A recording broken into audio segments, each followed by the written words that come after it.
Почему мы считаем важным помогать одиноким пожилым людям? Потому что именно эта категория людей находится в той точке жизни, когда самостоятельно изменить что-то уже практически невозможно. Можно ли в 65-70 лет вернуть здоровье? Увы, нет. Можно ли заново выстроить широкий круг общения, найти себе близких людей, чтобы не быть одинокому?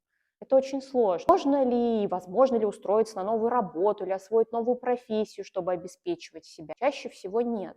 Физически и психологически человек в пожилом возрасте нередко оказывается в ситуации, когда изменить свою жизнь радикально очень сложно. В своей работе мы стараемся не просто закрывать базовые потребности, мы стараемся вдохновить бабушек и дедушек на жизнь, сделать так, чтобы надежда, пусть на какие-то маленькие, но реальные изменения к лучшему, снова заняла свое место в их сердце.